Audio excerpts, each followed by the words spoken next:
শেখ হাসিনার ছেলে সজীব ওয়াজেদ জয়কে অপহরণ ও হত্যা চেষ্টা মামলায় সাংবাদিক শফিক রেহমানকে খালাস দেওয়া হয়েছে। ঢাকার চতুর্থ অতিরিক্ত মহানগর দায়রা জজ তারিক এজাজ শফিক রেহমানের আপিল মঞ্জুর করে তাকে খালাস দেন। তার আইনজীবী জানান, সম্পূর্ণ রাজনৈতিক উদ্দেশ্যে তাকে মিথ্যা মামলায় সাজা দিয়ে হয়রানি করা হয়েছে। এস এম ফজলের রিপোর্টে বিস্তারিত।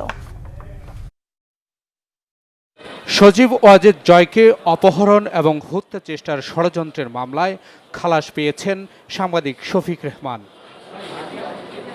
খালাসের পর বিএনপির চেয়ারপারসন বেগম খালেদা জিয়া সহ জুলাই আন্দোলনের বিপ্লবীদের কৃতজ্ঞতা জানান তিনি। বলেন, খালাসের মাধ্যমে বিচার বিভাগ যে স্বাধীন তা প্রমাণিত হয়েছে। সজীব ওয়াজেদ জয়কে অপহরণ এবং হত্যা চেষ্টার যে মামলা করা হয়েছিল 2016 সালের 16 এপ্রিলে, আজ সেটির রায় হলো।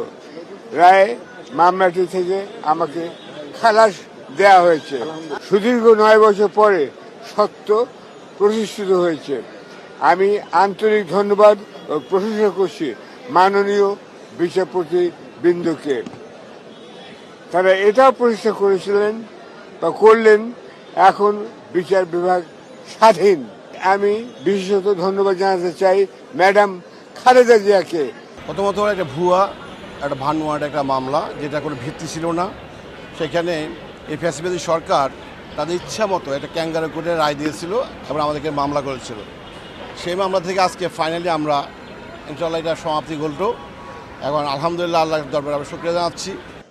মামলায় যারা মিথ্যা সাক্ষ্য দিয়েছিলেন তাদের বিরুদ্ধে আইনগতভাবে ব্যবস্থা নেওয়ার কথা জানান তার আইনজীবী। মিথ্যা মামলা থেকে দীর্ঘদিন পরে উনি খালাস পেলেন।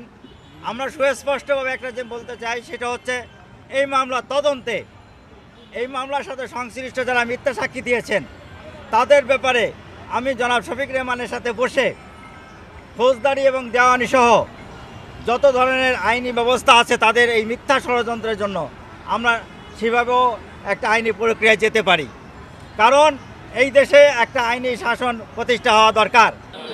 2023 সালের আগস্টে এই মামলার রায়ে সাংবাদিক শফিক রেহমান, আমার দেশ সম্পাদক মাহমুদ রহমান সহ 5 জনকে 7 বছরের কারাদণ্ড দেওয়া হয়। গত 10 ফেব্রুয়ারি মাহমুদ রহমান খালাস পেয়েছিলেন। S M Foyez, Bangla Vision, Dhaka.